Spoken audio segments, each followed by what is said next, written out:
Hello everyone, my name is Sunil Sharma and I would like to welcome you to today's webinar. Today our webinar is with Dr. Luke Evans, who is a Conservative MP for Bosworth in Leicestershire. This is part of a series of webinars hosted by the Conservative Friends of Commonwealth with influential Conservative thinkers across the Commonwealth. I want to point out that a recorded version of this webinar will be available shortly after the end of this broadcast. Now, back to the main event, we have with us a rising political star in Dr. Luke Evans, who supported the UK leaving the EU in 2016. And in 2019, he was elected as Bosworth MP.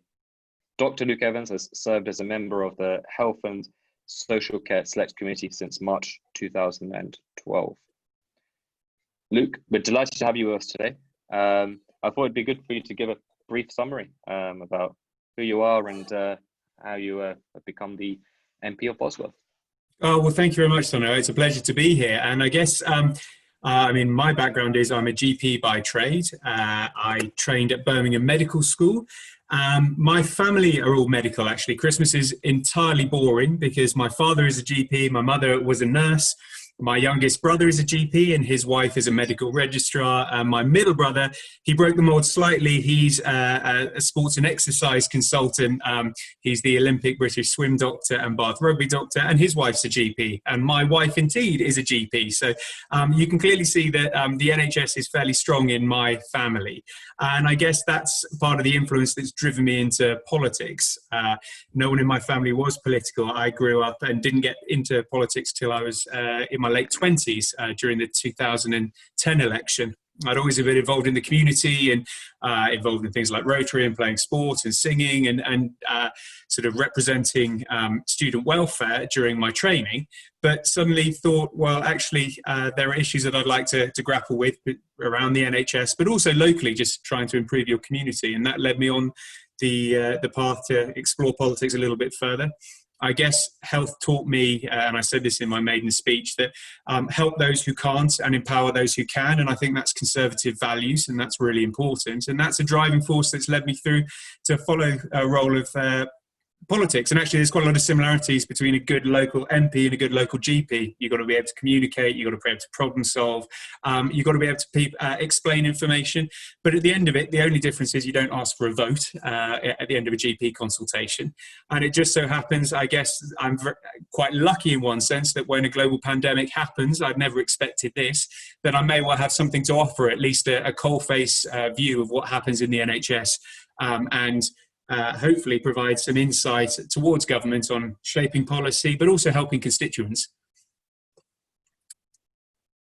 That's great. I mean, talking of sort of COVID and what's going on with the global pandemic, how have you been coping personally for the last few months with the unprecedented times? Well, I guess there's no playbook for something like this at the best of times. You know, the job description of an MP is varied and full and makes of it what you want. That's a blessing and a curse. In this case, I very much set about it as though I, like a GP would. It's the problem solving, dealing with people, communicating, and trying to get things done. I mean, we had at the start, we had the range of problems of people stuck in countries all across the world and trying to get them brought back. We had businesses reaching out, going, well, what's going to happen? Where's our funding stream? What happens there? And of course, the health of people who are struggling, who are worried, and what this indication means. And so I turned my office outward facing to try and deal with this as quickly as they could, because what we were finding is other institutions, companies were all saying, well, we're swamped, we can't answer questions. And I wanted to be able to say, well, look, even if we can't answer your question now, we'll look into it straight away. So we tried really hard to, get it within 24-hour turnaround to any contact that was made to us.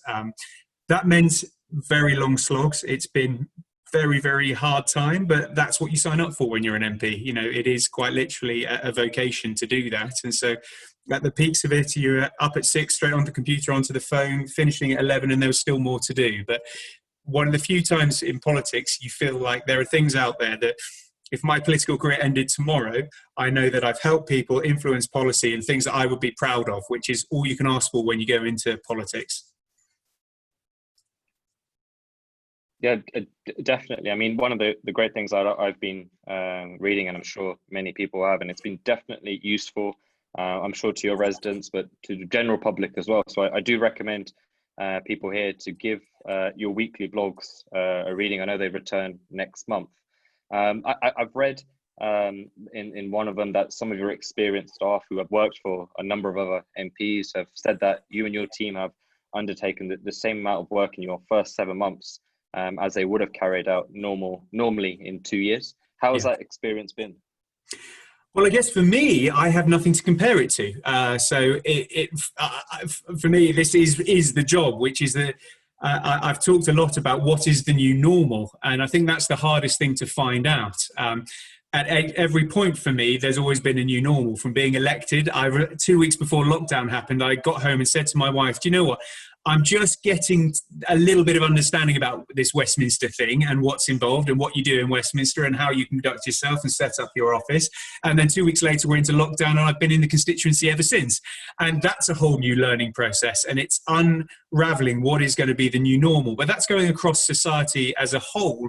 And from my office's point of view, I guess they have been a godsend because they've all worked for different MPs, and bringing that all together, it's been a very much a collegiate approach, trying to have one in charge of, say, dealing with the businesses when they get in contact, one in charge of the policy aspects of which I want to push forward, and then the others dealing with the communication skills about casework that comes in.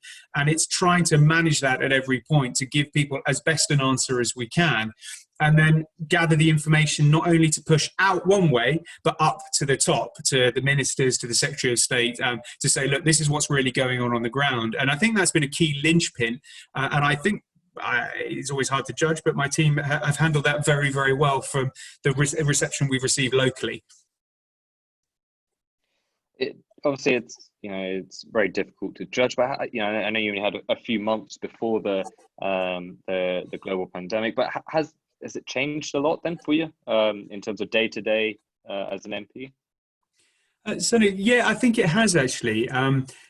So a lot of obviously the lobbying meetings and events went out, which actually cleared the calendar a lot. And I've spent a lot more time hands-on trying to deal with as much as I could. So seeing all the emails that come in, speaking to people, dealing with it as fast as as I possibly could. But also, I've been very impressed with how open government is. If you have an issue, you want to raise it up, you can get straight to a minister involved or a special advisor that you need to, and it's taken on. And there has been a step change in the communication skill when you need it. We have taken out being able to obviously speak so much in Parliament, but at the same time, actually, the government stepped out to have web seminars and group meetings that you can get into to raise issues up. And actually, for me, that's been fundamentally one of the best things as a new MP, sitting in with a group of 20 other MPs with the minister, listening to them ask questions, and webinars like this is fantastic because often we have the same questions, but also it means that I've seen how other people have dealt with it and the problems they're facing, and go, well, actually, that does fit here, but it's kind of not quite right, or this business is in problems. It's not in my patch, but Rolls-Royce factory in Derby is going to have a knock-on impact, or the BA debate that's going on at the moment. I have people who commute out of it. So other MPs who are leading on it, but then me being able to speak to them and say, well, look, how are you dealing with this? How can I be of help? And you have seen that people taking sort of certain sectors on. In my case, zoos, I have a Twycross zoo, so ended up, I'd never expected to be a zoo champion going into Parliament, but they're fantastic in my constituency and really need their help to try and get out and raise that profile. And that's very much what a grassroots MP's job is to do, is to get that up and back for their team.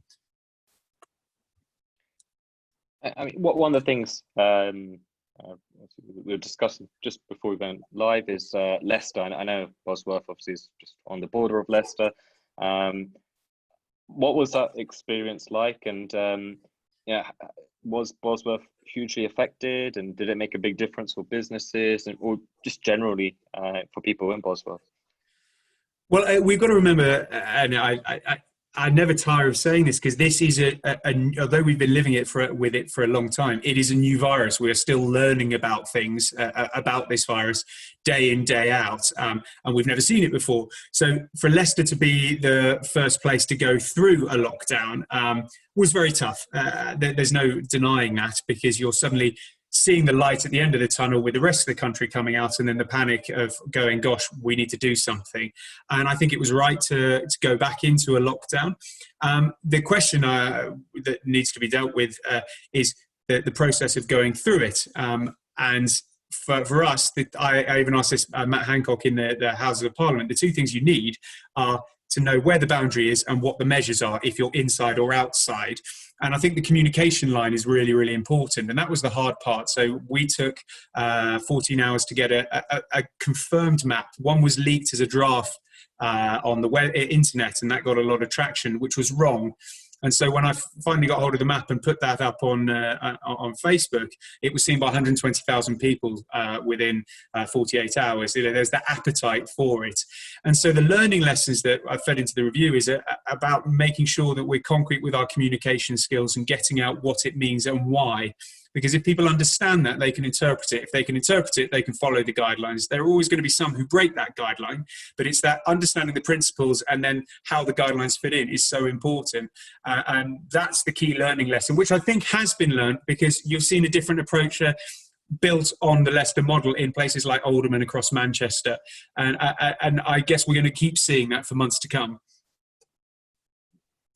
Talking of, the learning process, one of the things I saw you asked a question about it actually in House of Commons, where we were talking about accurate reporting.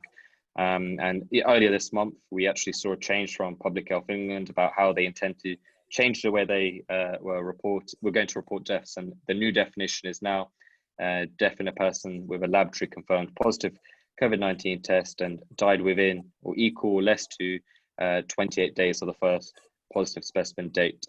Now, like I said, I remember you asking a question to the Health Secretary about how how accurate counting of COVID-related deaths and how much of an impact that would have on our strategy moving forward. Do you feel, going to the definition first, that it's better than the previous one?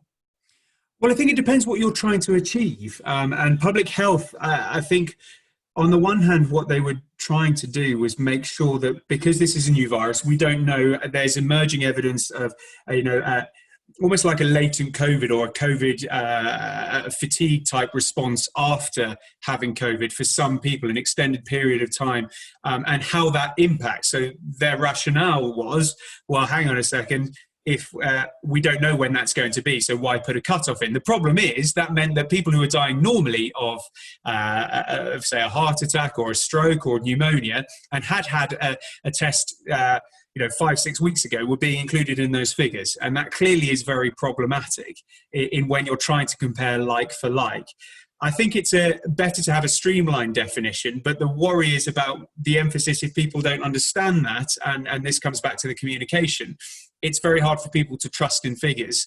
And if you need to understand the principles of what's been put in place to explain it so that people then trust the information they're given. And this is the difficulty when you hear people talking about deaths, talked just as a random number without comparing population densities or underlying factors that go with it or how it's all recorded. You just have to have that air of caution when you look at these statistics.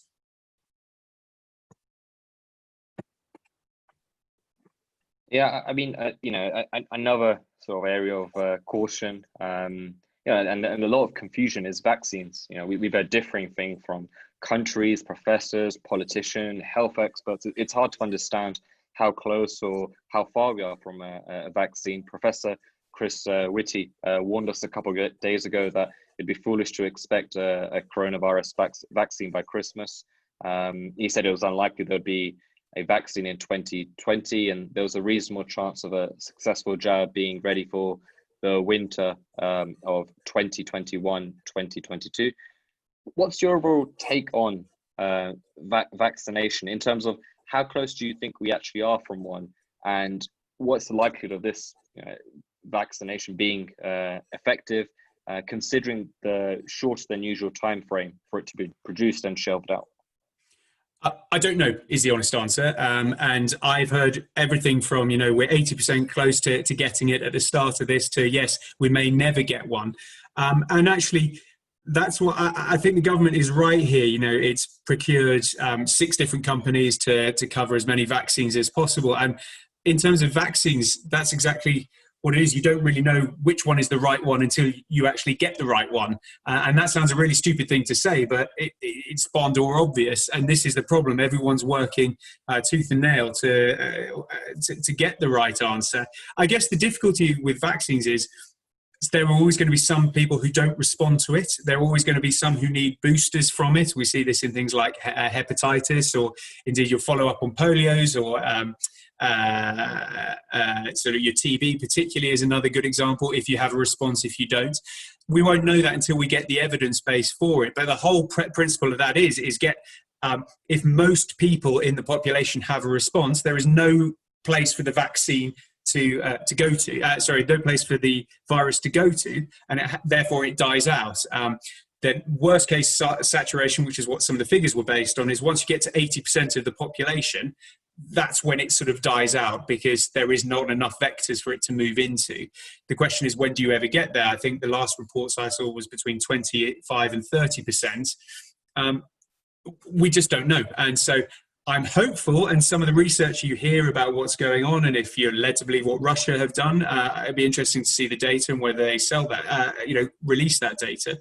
But I guess you have to work as hard as you can, hoping for the best and prepare for the worst, which is part of the reason we're now in a strong position, because we have more than enough hospital space, we have enough ventilators, we now have a huge amount of surplus testing capacity, and of course, advances with simple medications, things like dexamethasone. When this started, if you ended up in intensive care, you got a 50% chance better outcome survival now than you did 6 months ago, which is a fantastic position to be in, that we're going to be saving, twice as many people as we would have been without that findings. So this is the research that goes on, and it's really important the government gets behind that, and they understand that.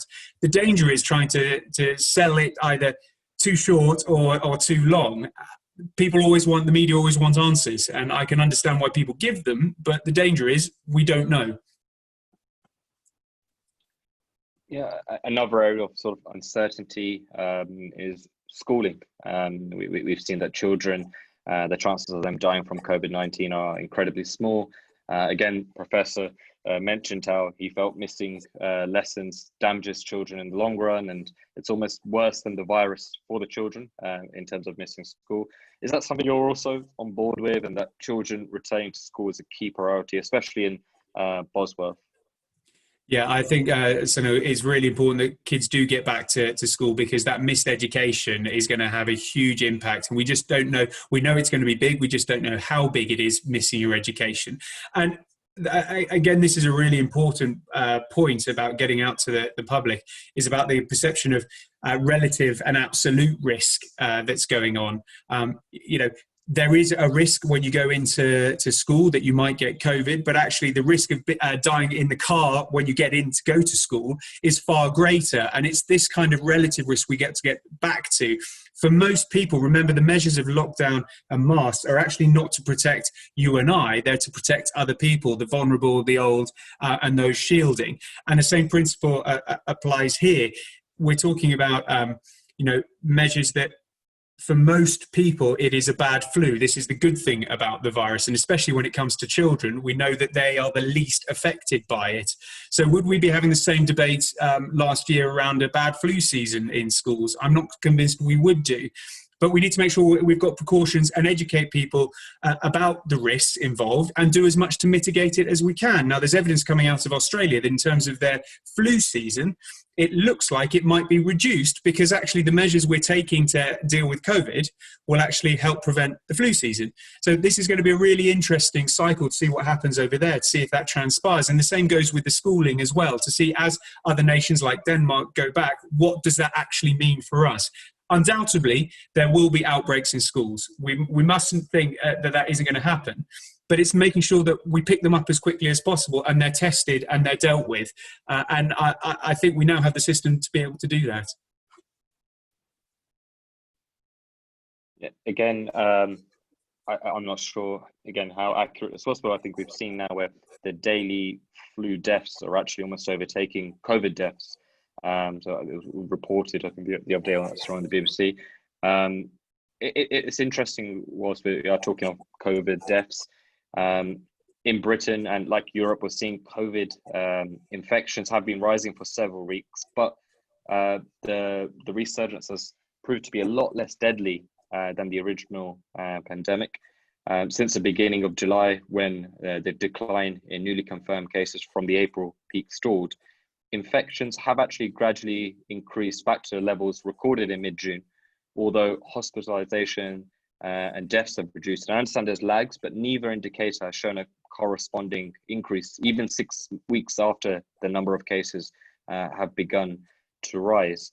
A question I'd like to put to you is, why are UK deaths falling even as cases are rising?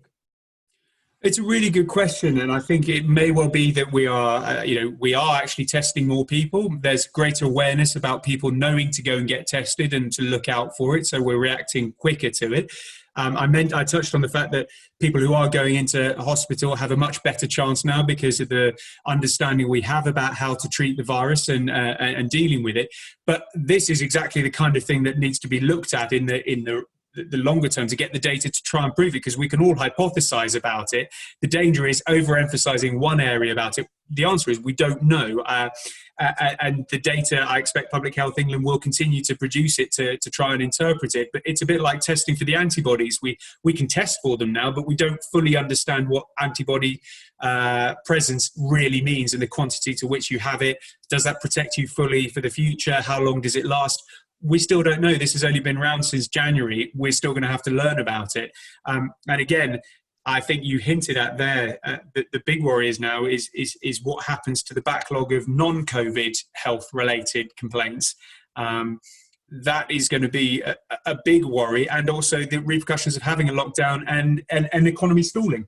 If we're not careful, the government's made huge strides to try and keep the economy afloat. That in itself, in 2008 to 10, there were 250,000 excess sort of cancer deaths across the OECD. And these are really important. You've got 46,000 suicides. We've got to remember both things have a repercussion on health and the economy, and they're interlinked. So it's a really tight line to try and walk. It's funny you mentioned that. Literally, the next question was going to be on the economy, and me working in finance, it's always something that I tend to go to, and it's a criticism that Conservative government and generally Tories in general, we tend to be more focused on the economy, and exactly like you said, in 2008 we saw the 260,000 extra cancer deaths related to the financial crisis. Of course, with trillions of pounds being wiped off, it's going to affect healthcare services across the globe, and you rightly mentioned about suicide rates. And another big issue that I wanted to sort of get your take on is, so with the financial crisis, of course, the extra deaths, the unemployment, wealth being just lost, and public service having to bear a lot of that cuts. Another issue is we've seen cancer being reported in this country dropping. March, April, this has continued on until August, and it's evident that cancer hasn't just stopped. It's just people are obviously scared to go back to their GP, and they're not able to get those early checks in. And I just wanted your take on that. And should people now be returning back to the GPs, and should we start to, maybe as government, begin to push that forward? Well, absolutely, and this is you're spot on, and you can imagine that someone with a breast lump who's worried about it would not go out in the peak of COVID for fear of getting COVID and causing a problem and putting extra pressure on the system. But actually, that means we're going to see many more advanced cancers. And speaking to my colleagues who are in A&E, they're seeing many more advanced people who've had strokes or heart attacks who haven't presented, and having to deal with really quite complicated, advanced difficulties that would have never happened a few years ago because people have been scared to ever present. Let's remember, the NHS is open. It always has been, and it will deal with your issue. You should go to the NHS. it just may be different in the way in which you're handled. You know, you will be phone triaged. I get a lot of people saying, well, actually, what are the GPs doing? I can't get to see them. Well, actually, what they're doing is triaging you on your clinical need. So actually, it is completely appropriate if you have a skin lesion for them to ask you to send a photo in to have it looked at and decide if they need to see you face to face. And we've been trying to do this in medicine for the last 20 years. And overnight, this is the opportunity that we've had to revolutionize the way the NHS can work. And I'm really keen to see that there is a legacy planned out of this so we don't slip back. Because actually, if we can tailor the management around service so that for those who are walking wounded who need to go in to A&E, they are already triaged, we can control and use the limited resources we have and always have had in a much better way. And fundamentally, that's going to be key. Now, interestingly, your point about cancers is a really good one, because one of the problems that happened was that actually people didn't come into the system because they were worried, so didn't present. So GPs don't have anyone to pass on because there's no one coming in the first place to present. And suddenly you're going to get the boom of people coming back. And there's a great debate going on both in the Health Select Committee, in the think tanks, but also when I speak to the CCGs around me, of how you make sure that you've got enough capacity to deal with the COVID outbreak, but also to deal with the capacity of the non-COVID and what happens if there's a second wave. Because there's no right answer. To try and model that is really difficult. Do you put all your eggs in one basket, the other? Do you make hay while the sun's shining? All of these nuances are actually really, really difficult. And because no one's ever done it before, it is a learning process. And that's the hardest thing to say. I remember vividly when, I think it was 2013, there was a volcano that went off and people couldn't fly. And there was outrage saying, well, we can't fly across to America and all the planes are down. And you say, well, nature's got in the way. You can't fly through an erupting volcano. This is what happens. And the same with the pandemic. We have to learn to live with this situation until we have the ability to either control it or hopefully rectify it. A question that's come in quite nicely with what we're discussing. It's from Suraj Sharma. How much does Dr. Evans think the death toll was overinflated as a result of the flawed recording? Well, I think that it was readjusted by around about 5,000 deaths. I mean, one of the difficulties you have in our system is that if you register a death, so if I was a GP in normal times registering a death in a care home, you make the assessments and you say, well, look, they had a nasty cough for the last few days. We've put them on antibiotics. We think it's a pneumonia. They were never going to go to hospital because they may have been frail. They've got diabetes. They've got heart problems. So they were never due for escalation. But then also you're not going to put them through a post-mortem to try and confirm their death.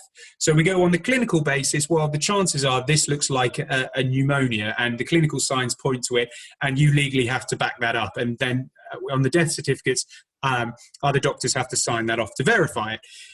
In this case, would you have someone who's got dementia, who's 95, who's got a fever, lost their taste, it sounds like they've got COVID, but before we had the testing capacity, on balance, you may well put that COVID-related death on the death certificate.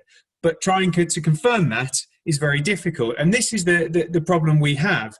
I think the excess deaths are a better stat to look at to see when you're trying to compare across countries. But the other reason is it almost doesn't matter why you're trying to compare in one sense, because it's actually every single one of those deaths is important to try and understand, and we want to mitigate them as best as possible. I think being more open is probably better than being less open, and I'd rather be in a position where we are overestimating like we did for explained reasons rather than underestimating. But at the same time, the best thing above all is to be as accurate as we can. So I'm glad it has been reviewed. I think it makes it easier. We're in line with Wales and Scotland, so there is that comparison. But to try and actually pin that down, I'm not sure we'll ever know that until we know the number of asymptomatic people to work out on the modelling. That's the key question, to know how many people out there have had this virus but had no effect from it. Because once you do that, you can calculate how virulent this virus is, how much it's been, and then calculate the number of deaths you'd expect to see. So that's a very long-winded way of saying I'm still not sure. Now, you talked a bit about comparisons there between Scotland, Wales, and how we're able to do that now. And it's something that this government, generally Conservatives, have been criticised over across Europe in terms of how high our death toll is. And, there's obviously a number of reasons for that. We talk about population density, and we can go into the way we record data and how other European countries do. So there's lots of different explanations. I don't think it's as simple as us sitting here and discussing what our death toll is and what Italy's is and what Spain's is. I think there's a lot more to it. That said, in comparison, not just to Europe or specific countries like Australia, USA, are there countries that you look at or governments that you look at and you think they handle it maybe a bit better than us, or certain things that you've seen governments do and you think maybe if something like this was to happen again that we could potentially learn from? Oh, definitely, Sono. And I mean, from the evidence we heard on the Health Select Committee, when you hear about what places like Hong Kong did, they've learned from previous experiences the hard way of living through MERS and SARS, and their whole culture has changed. One of the professors talks specifically about when he gets home, before he even touches his family, he goes and washes, changes his clothes, showers, and then touches his family. We've often wondered, it's a little bit strange when people seem to walk around wearing masks across when you're traveling through Korea or wherever. And now that's because it's inbuilt in their culture. I mean, in the care homes, they have virus drills like we have a fire drill to prepare for what's going on. So you understand if this virus breaks out, what are you going to do? So that learned shared culture they already have inbred into them is absolutely imperative and makes it much easier because you're telling the public they already understand what's happening. In terms of looking at Germany, of course, they had a much bigger testing system. So yes, great, you need to test as best you can and try and isolate it. They had the benefit of the capacity, and we've tried to build our capacity to match that and now exceed that. So very much so, there's lessons to be learned. The tracing on the apps around what Korea was doing. The difficulty is in our democracy, I'm not sure we would have allowed the data to be used in that way in which the Koreans have done. But there are definitely lessons to be learned, and I think that's the critical thing here, that it's all about learning and what we can do in the future rather than constantly looking back. And it's very, very easy, and you hear this a lot. Were we in lockdown too late, too early? It's very easy, but I always push back at the question and said, well, what evidence do you have at the time to say you would have changed your decision? And that's usually much harder. There will be mistakes made along the way. Of course there will. But at the time, would you change your decision? I think Chris Whitty has been very strong on that, saying, look, you can argue the toss, but you've got to have a reason why you did something different, and not just say, okay, well, in hindsight, great, we should have gone down 4 weeks before. Well, at the time, things moved on, and this is what's happening. We get this question a lot about quarantine, different countries going on and off the list. This is something that we're struggling to control as a world. It's going to come up and down. We have to react to it. It's making sure we have the tools and the process to be able to do so, which I think we're in the position to be able to do so now. We at the Commonwealth, we've said similar things to yourself in terms of, I think there's, almost there should be a great sympathy between every government, regardless of political views, whether it's America and Trump or Modi in India, wherever we look at in the sense of, we had Mr. Turnbull from Australia here and even John Baird from Canada, who said similar things about how it's not as simple as putting a country into lockdown for 4 or 5 months, or as simple as in terms of the economic effect.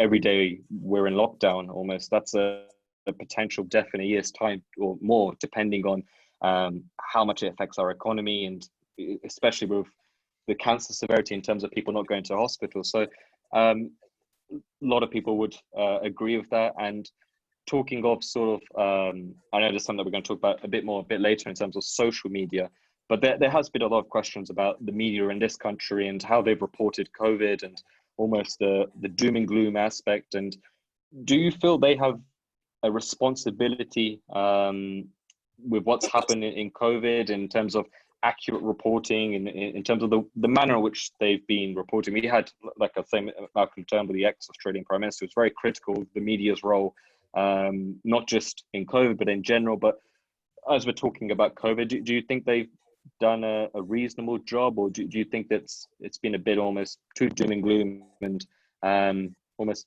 had too negative? Yes, I do think the media have a big responsibility here. I have no problem, will defend to the hilt the ability for the media to hold politicians to account. That's what they're there for, to ask the questions. However, there is very much a setup of a gotcha feeling, trying to catch people out, and trying to find an angle before there is a story there to back it up. And I'll give you an example. When the government turned around to changing the emphasis from saying stay at home to go, discuss with your work and try and work back at your workplace, immediately that was thrown at me in an interview question saying, well, do you think it's right that the government should give responsibility to businesses? They're just exonerating themselves. And I said to them, well, I was on my constituency was on the border of lockdown at the time when the pubs were released. And so if the government had turned round and said either you've got to be blanket open or you've got to be blanket closed, it was going to cause a problem, because what happened was, for the pubs on the boundary, we had 4 of them. They were concerned that people would come from inside to Leicester to outside. Now, 3 of them said, we can't manage that risk and we're too worried, so they closed. But one of them said, yeah, we're treating it like, Euro 2021 and England are in the final. We can do it. We know how to set ourselves out. We've got the work. We want to be able to do it. Now, if the government had come down on one side or the other, actually, you would have ruined one of those businesses, either by forcing them to be open or forcing them to be closed. It's much more nuanced about that. And it's a frustration that I've had a long time. I remember being asked at the end of an interview saying, well, thanks very much for talking about the NHS. In one line, can you sum up how we can solve the NHS? And I just said no, because trying to get down to these bite-sized points is very, very difficult and doesn't serve the listener any help in trying to do that. You need to be able to ask questions which allow people to explain and then explore it a little bit further. This set out to try and catch people out is a real concern, I think. And I think the public, certainly when I've been out and about,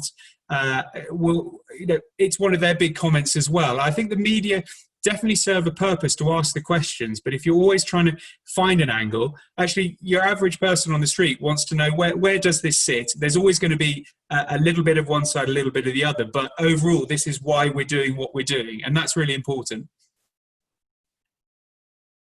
Talking of media, it's been highlighted now that UK has one of the lowest trusts in UK journalism. There's been various studies showing how far we've fallen when it comes to it. It's something that the Commonwealth has been a huge point that's been discussed with a lot of conservative thinkers across the globe, and how they almost feel as if there is, a recurring left-wing bias.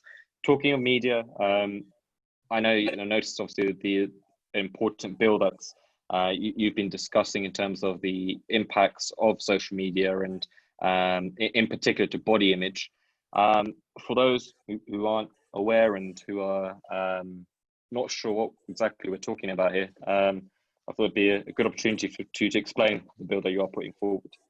Yeah, so no, thank you. So I'm putting forward a 10-minute rule bill, which, let's face it, 10-minute rule bills don't have the best chance, unless the government supports it, of getting on the statute. But in principle, I'm putting forward a bill that is related to digitally altered images. So to give you an example, you often see photoshopped pictures of blokes' shoulders being widened, women's waist being thinned. There's countless numbers of celebrities that have been caught out with doing it. My concern about that is the impact it has on body perception and body aspiration. I have no problems with people aspiring to have a better body, better physique, and what they want to do with it. But if it's never attainable, which is what photoshopping does, that has a real negative impact on the way in which young people perceive themselves. And there's a huge wealth of body of evidence that supports that says 90% of people under the age of 16 have had negative body image thoughts, and other countries have recognized it. So France have a fining system put in place.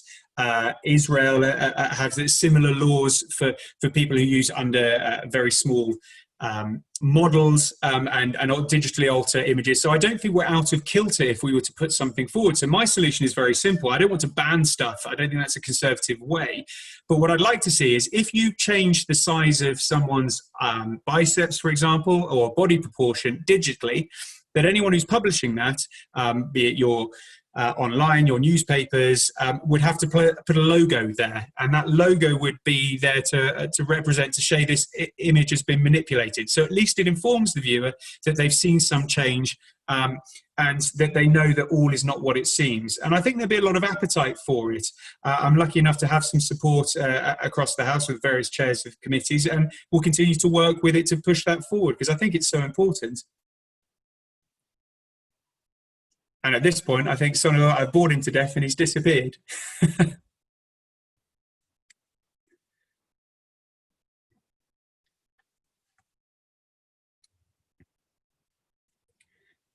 I don't know if this was Sonal's attempt to let me have the floor for the next 5 minutes to try and put it in place, but with no one else to talk to, it makes it a little bit more difficult.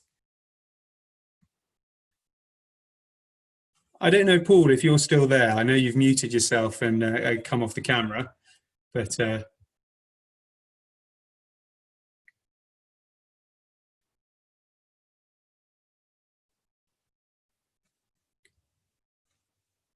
no, I think that means we're probably lost Sonal for the moment. Let's see if I can give him a call. Oh, he's back in. Sonal, are you back on the line? Yeah, apologies, Luke. I discussed... It's you know, I think it was actually part of my line as well. And I know we discussed earlier on that you thought maybe your screen would go off. In the end, it was mine. But no, sorry. I want to take it personally. But yeah, if you go ahead with the social media bill, I know it's it's something that at Commonwealth we've discussed a lot about, and it's something that's been raised by almost every political person that we speak to. I don't think there's many people who disagree with what you're about to say in terms of the bill. Well, in terms of the body image, I did explain when you went off, so I won't dwell on that too much. But I think it resonates to a sound of the world that we're creating and the perception that we have. And if we express that a little bit wider, no one ever puts a terrible picture of themselves on social media. Everyone's trying to present a better form of themselves, which on the one hand is fantastic. The problem is it creates a world out there that you perceive that everyone else in your friend bubble is having the most amazing time, going to the most amazing places, meeting the most amazing people, when actually there's life is tough. There is mundanity through it. You have to pay the bills. You have to go to work. Your day may have nothing interesting, particularly per se, in it, and that is life. And if we always present through social media a perception that isn't real, that has a real difficulty on how we deal with ourselves as a society. And then that leads us on to things like the Twitter debates, which I have a real issue with, because it leads into reductionism. And your answer, I get asked all the time, how can you be a conservative doctor? Because all you want to do is privatize the NHS. And I turn around to people and say, well, one, where's the evidence for that? But two, do you want more GPs? And everyone says, well, yes, of course I want more GPs. Well, do you realise that GPs are technically private providers? So therefore, do you want more privatisation or do you want more GPs? And it's a nonsense argument, because there's actually a lot more. It's not a digital, it's analogue. And the same answer I get often, well, why won't you answer my question in full on Twitter? And it's a bit like I say to them, well, I wouldn't give you a diagnosis of diabetes or of a heart attack or depression on Twitter. I just wouldn't do it. I'd sit you down, talk you through it, understand your point of view, and then explain how this fits in and what goes on with it. And so I refuse to be pulled on that unless I can answer it in a simple term, because actually reductionism means that we get in a position where people can't have a debate and there's only one answer, and that's where we're at. My biggest worry is that people don't take on the other side, because actually a good argument understands where the other side takes the merit of it, but then explains why additionally, the new information you add is better and perceived to be correct. And unless you have that dialogue and discussion, we're really going to struggle. And these are the big worries I have about things like social care reform coming forward, is if we get in entrenched positions, it's going to be very, very hard to move something on that fundamentally needs to be reformed, as has been proven by the pandemic. Social media, I mean, it's something that we've been discussing in quite a lot of detail, and it's interesting you're talking about answering questions on Twitter and other social media platforms, and we're seeing a rising in terms of people being stuck in their echo chambers, and almost one of the biggest dangers to democracy, I've been reading, is social media, in the sense of having this open dialogue where you're able to have that back and forth with somebody, and you have full coverage of what they're trying to say, and you have the opportunity to fully explain yourself. The question I would ask to you is, how do you envisage that happening? We're seeing Twitter and Facebook having more and more power than ever before, and often we as conservatives tend to be critical of putting in extra laws, and almost the big criticism is always stifling freedom of speech. So how do you see that moving forward in terms of really tackling that, so that there is more of an open dialogue between us and big social media platforms? Well, I think it's the blurring of the lines, because I think freedom of speech is really important, as long as it's not hate incitement. You have the right to be offended by what I say. I have the right to say it. But one of the biggest things that's lost is common decency. Yes, I have the right to offend you, but also I have the responsibility to choose when I do so. And I think it's very easy. The anonymity that's provided online allows for these pile-ups, the cancel culture that goes in place, and the idea that there's only one way of talking about things. If you disagree with me, you are morally corrupt. Clearly cannot be a way forward. But I think it's exposing that, and from people like myself and politicians, but even anyone else on social media, it's you do see it on some of the platforms, that people are able to engage and ask sensible questions and share information. But there seems to be this lack of just common respect and decency, because people don't understand. You wouldn't speak like that to me if you met me in the street, or if you were in the pub or in the office. Why is it acceptable to do so behind a keyboard? I'm very keen on the people who troll me or send me horrendous emails. First thing I do is invite them in to come and speak to me about it, or let's have a conversation about it. And it's amazing how many people then don't take up that opportunity, because it's much easier to be a keyboard warrior rather than actually have a debate with someone. How you get around that, I don't know. That I guess having details about the anonymity side does concern me. However, there is that I'm always conflicted, because as a conservative, the idea of a state or companies collecting more and more data on you to allow you to do something is really, really difficult. I guess it's people like people in my role speaking up and being able to feel that they can express their opinion, and weathering those storms. The cancel culture storm, saying, well, actually, does everyone really feel like this? Being a shy conservative has not been something that is new. This has been ongoing for several years, but we shouldn't shy away from the debates to be shouted down, because actually there was an 80-seat majority that put us in. People want to have these debates, but they want to have it in a controlled manner, like you're doing in a dialogue here, that you can interrogate someone like myself and indeed have these interactions in the hope that you'll glean some knowledge, and you go, no, I agree with him on this, or he's way off point on that, and the follow-up. And I think that's really important. And so Brexit has caused a lot of problems about it. A lot of people argue that democracy is broken. I would actually argue it's working very well. This is democracy. It's nitty-gritty. People have opinion. They're all bought in. You do not speak to any single person who doesn't have an opinion on Brexit or what's going on, which means people are fantastically engaged, but it's how you get that voice heard in a sensible way that allows for a dialogue is the most important thing. I mean, you touched on it there in terms of the shy conservatives. I think it's like you said, it's evident. On the day of I think the general election, the top 4 trending things was Jeremy Corbyn in, Tories out, Boris out, and Labour twin, something along those lines. So were the top 4 things trending on Twitter, and we saw the outcome in terms of the result. Like I said, we are a conservative platform, and you're a conservative MP, and it's something that has been raised with us before in terms of the younger generation. So from a poll has been shown from 18-year-old to 24-year-olds, over 50% did vote Labour. Of course, it's a very small population in terms of the overall voting that occurred in 2019. But is that an issue you think Conservatives generally face? And is this something that Boris, our government, generally need to address? Yeah, I think you speak to the key thing I think about this is trying to identify the issues that people care about most. And it doesn't matter which political party does it the best. Does it, that is the best way to engage people. And if we're talking about the things that matter to young people, it will come across your job prospects, how you're going to afford things, the environment, there are opportunities going forward, mental health, all these kind of things are really important. And it's having that understanding and allowing people to have the voice, because the Conservatives are very good at saying what we really need is young people in to talk about these things, but then very quickly turn around and say, well, this is the way we've always done it and this is what we're going to do.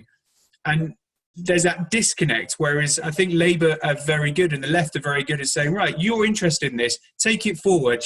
How do you want to mould this? How do you want to shape it? What does it look like? And empowering people to say, this is the message we're taking across and this is why it's important. And I think if we can learn from that, that's going to be the most important way that Conservatives can do that.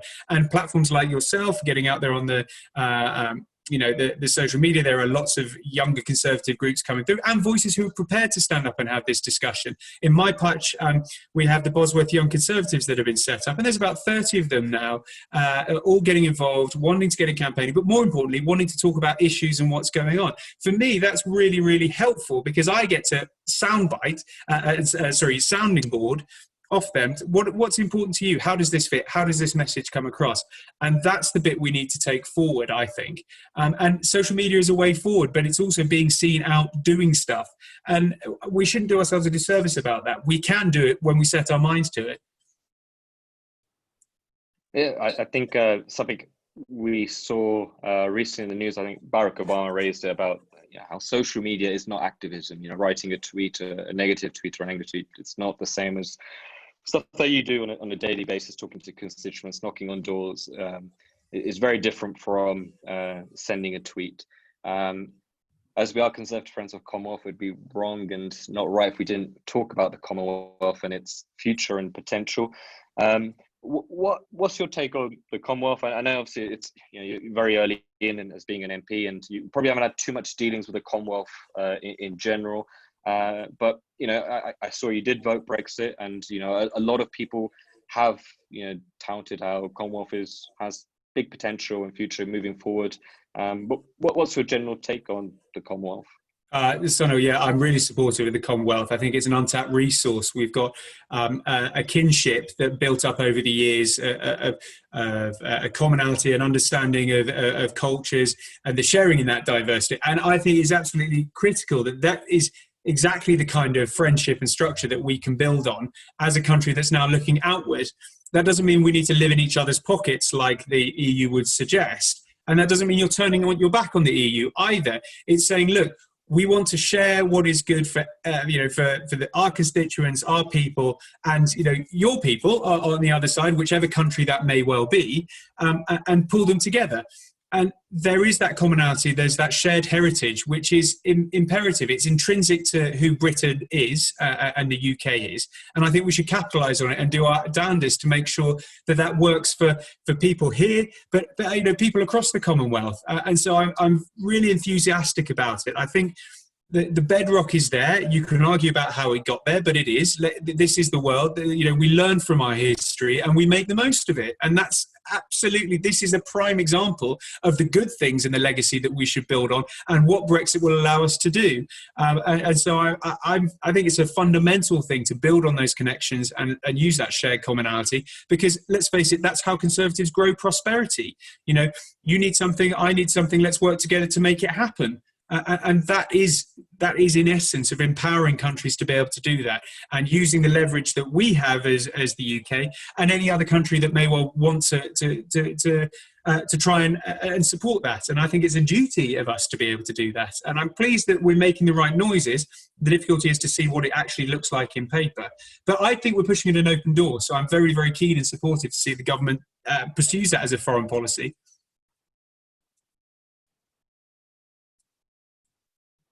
Yeah, it's something obviously we're very passionate about here naturally, and neither me and Paul did tell Luke to say any of that. That was purely from his own mouth. We shouldn't be shy of saying that, because there is the potential that immediately you get the connotations of, well, this is imperialistic, or this is, the heritage that's gone with it, and oppression and all this kind of. I don't see it like that. I think there is clearly learned history that's happened, but actually we have to learn from our history. You don't erase the history, you learn from it. And actually, there are those bonds that we can enhance and strengthen. And that's exactly what we should do. We have relationships with all our neighbours across the world. We're going to have to build on all of those, and rightfully should, and work for what improves lives for any person in this country, but any person in another country that we're in dialogue with. One thing it's been obviously raised recently in terms of BBC that they're receiving, I think that they're making a few changes, if you like, on their broadcasting, and we've seen some of the stuff about Rule Britannia and just various sort of stuff, how we need to be more educated about colonialism, almost the negative impact, if you like, of previous British Empire and the Commonwealth, if you like, if you want to throw that in there.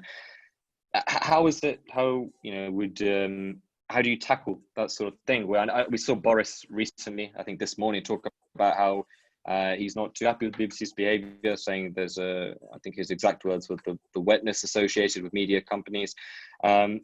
Is that something you also agree with or fall in line with? Well, I'm acutely aware that we are in August silly season on stories. So given our comments about media and the perception there, I'll guard myself on the slight caveat that you need to know what's really being said here. But fundamentally, if you're asking about that, no, I think if we try and shy away or erase who we are, where we've come from, it leaves us open to repeat the same mistakes that have happened before. And fundamentally, I think that's the wrong approach. There's no reason, just because you are proud to wear British flags, sing Rule Britannia, does not mean that you are a rabid racist or want to go storming across the continents to reinvade places that you think you can democratize. That's a bygone. But it doesn't mean that you haven't learned, shared the benefits of having good music, camaraderie, and patriotism. It shouldn't be a dirty word. There's nothing wrong between. I'm a keen advocate of sport. Sport is the arena where it doesn't matter when you're on that pitch. You're all from the same, on the same rules, competing on your talent. There's nothing wrong with that being on your team, and it's the shared, it's the culture that goes afterwards with saying, right, fantastic, you beat us here. We're now going to have a drink or a meal together afterwards. That sounds trite, but actually, that's what human nature is. We all have come from a different place, and we all have shared learning. So I'm fiercely culturalistic, because culture is fluid, and culture is something that you take on. We as a country and a people take on the best bits and embrace it, and then push out the bits that we seem the worst. So, FGM as a culture is something that I do not want to see in this country. But actually, people celebrating the monarch, or I don't know, singing patriotic songs. I don't see why that's automatically needs to be a digital argument of good or bad and needs a judgment on it, because we need to learn what's happened and look forward to what that means, and bringing people together, because actually at the end of the day that's what it's doing, uniting people who are proud to represent themselves. When I lived in Australia for a year, the Australians are fiercely proud to represent their country, and having trained in Birmingham, the number of my colleagues who were fiercely proud of their Indian heritage or Pakistani heritage when it came to cricket is fantastic, and that should be celebrated, because that's the kind of camaraderie and enjoyment and learning you have together. And so I don't like it to get pushed out into these digital debates, but as we pointed out, the social media platforms don't allow to do that, and neither do the media. But that's where it's someone like myself to try and chart through the middle and say, let's be sensible. It's good to hear your views on it. We've had a number of questions come in. I've got one in from Pankil Patel. He's asked, what are your views on the economy for the next 2 years due to COVID? And do you blame China for the virus? And what does the future hold with our relationship? So the economy is a really interesting one. And I think actually this is part self-fulfilling prophecy, in the sense that it depends what we as people and business perceive this to be. Do we think this is someone pressing a pause on the CD player or the iPod, and the song's just cut off and we're just going to start again? Or is this actually people going, oh God, no, the rain's coming, we need to settle in and bunker down and times are going to be hard? Anecdotally, I ask every single business I meet and come into contact, how are things looking? And I'm surprised and pleased that most people are saying it's sort of returning to normal. Yes, they're cautious, but these are the smaller businesses. These aren't the big ones. You're seeing what's happening on some of the travel firms and airlines, and they're sector specific. My hope is that we have had this horrendous drop, but actually we will rebound because people want to go out there and support. And it's different from 2008 and 2010 because we had to just pause and we had to move on. How we structure that debt is going to be the difficulty. I personally am more in favour of structuring it more like a war-type debt that we're all going to have to work off for a long period of time rather than trying to cut it all back. But at the end of the day, I hope by having Brexit, we have the flexibility to grow our economy and be much more nimble. If we can grow our way back out of it, it's up to the government to put policies in place. With regards to China, undoubtedly, there has to be a review of where this came from. I think throwing blame at people immediately is never a good place and labeling it straight away. However, processes that allow viruses to skip species and move across, if wet markets are thought to be the place where it comes from, a review needs to be put in place. And I don't think that needs to be particularly a pointed approach. It needs to be saying this is the fact. This is, this makes you at more risk for something like this to happen. I guess the difficulty is putting pressure on the Chinese, both diplomatic and economically, to make sure that a review that the world can all buy into is really important. I think that's where the WHO have got to make sure that they are aligned in what they're going to do in a restructuring to make sure they're in place to fully understand that. But what that looks like, I don't have the knowledge to put that in place.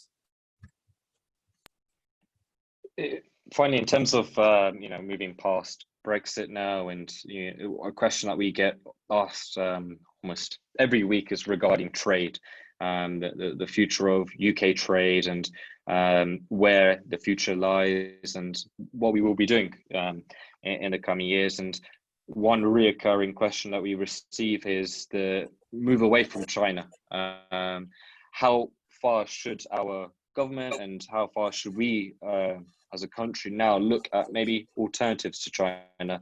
As it seems, one thing that the COVID-19, the pandemic shown is our almost reliability and how much of an impact China has globally in terms of whether it be manufacturing of PPE or right across everything. Is that something that you prescribe to, and potentially we maybe need to, like we've been reliant on, if you like, on the EU? Well, I think it's just general good strategy to if you're from an investment background to spread your portfolio so it's not all in one basket. And I think that the trade policy from this government and Liz Truss is exactly that, to enter into lots of bilateral agreements so that your risk is spread across, hopefully we'll have trade agreements of some description by about 80% of the world covered. So that means you've got that resilience so that you aren't held to ransom on difficult issues. We've got to remember that China is never going away. We're going to have to live with China, Russian influence, the South America, your BRIC countries coming through. We need to learn, but I think for me, this is where the idea of Brexit allows us that flexibility to be able to not be held in and be able to choose where we need to be and react accordingly, so that if things do become more terse and more difficult, we actually have that resilience based elsewhere, either through the Commonwealth or through our partners in the US or wherever. So I see it very much as a chance to center ourselves in the middle with lots of loops of trade deals around us that mean you've then got much more political levers to be able to pull. Well, I think that takes us to the end of the webinar. I want to say a huge thank you to everyone who's tuned in today, and especially to Dr. Luke Evans for your time today. And hopefully we can see you again sometime soon. And yeah, it's been great speaking to you, getting your thoughts on COVID and the future of our country and some of the economic theories that you've come across with. So yeah, it's been a great talk, and yeah, hopefully we can see you again soon. So no, it's been a real pleasure, and hopefully I can support you again. Hopefully next time in the flesh, that we can. I get to meet you all in an event coming soon. Yeah, definitely. Well, thank you for your time, and to everyone else, this will be recorded, and we will be sending out a link so you can view it. And hopefully we'll see you guys soon. Our next event with Robert Zulick, the former US trade representative for George W. Bush and the 11th global president of the World Bank. Until then, stay safe, and we'll see you then.